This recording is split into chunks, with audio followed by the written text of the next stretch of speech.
When you first open the box, you are presented with the phone itself. I'll set that aside for now. Underneath the phone, you'll find a Welcome to Team Pixel packet. In here, you'll find a SIM ejector tool, a quick start guide that has helpful diagrams to help you get started with your new phone, and another small pamphlet that will tell you about Pixel Care and other warranty information.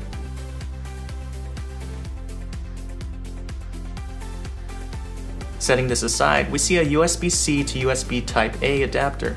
This will allow you to easily transfer all of your information from a previous device, whether it be an Android device or an iPhone. Looking under this little compartment, we can see that Google has included a USB-C to 3.5mm headphone jack adapter. As you probably already know, Google has elected to go the Apple route and eliminated the headphone jack on their new devices. Now you'll have to use a dongle like this to use wired headphones. Also included is a USB-C to USB-C cable. This is actually very interesting because this is the first phone that I've seen including a cable with USB-C on both sides of the cable. For me, I have a MacBook Pro with Touch Bar, so this will make charging from my laptop and data transfer a lot easier since I don't have to use a dongle. The USB-C on both sides of the cable also means that the power adapter also has a USB-C input as opposed to a Type-A input, and this should allow for some fast charging speeds right out of the box. Although charging speeds could get even faster if you use a 27-watt USB-C power adapter as opposed to this power adapter which is 18 watts. I'll give a link to good ones in the description. Now getting back to the phone itself, I'll first remove the protective plastic. Honestly, feeling this phone for the first time, it feels a lot better than I expected. I wasn't too fond of the design after watching the Google presentation, but the phone does feel premium and nice to hold. The just black color also looks very sleek and professional. The Pixel 2 XL has a 6-inch QHD+ POLED display, 4 GB of RAM, an 8-megapixel front camera, and front-firing speakers. It runs on the Snapdragon 835 chipset and Android 8.0 or Android Oreo out of the box, and will get every Android update first. This phone comes in 2 storage options of 64GB and 128GB, but Google will include unlimited storage of photos and videos for free until the end of 2020. On the back, you'll find its single 12.2-megapixel lens that can record 4K at up to 30 frames per second, 1080p at up to 120 frames per second, and 720p at up to 240 frames per second. I'll definitely be putting this camera up against the Note 8 and the iPhone 8 Plus in the near future, so subscribe and stay tuned for that.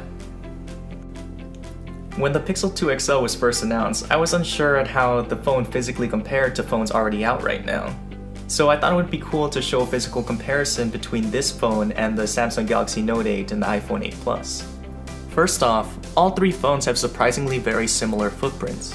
The indent in your pocket won't be that much different with any of these devices. However, the screen size of the 3 phones vary. The Note 8, iPhone 8 Plus, and Pixel 2 XL have screen sizes of 6.3, 5.5, and 6 inches respectively. Samsung was able to pull off the biggest screen-to-body ratio out of the 3 at 83.6%. The iPhone 8 Plus was the worst out of the 3 at 67.7%, while the new Pixel 2 XL gets right in between these two with a ratio of 76.4%.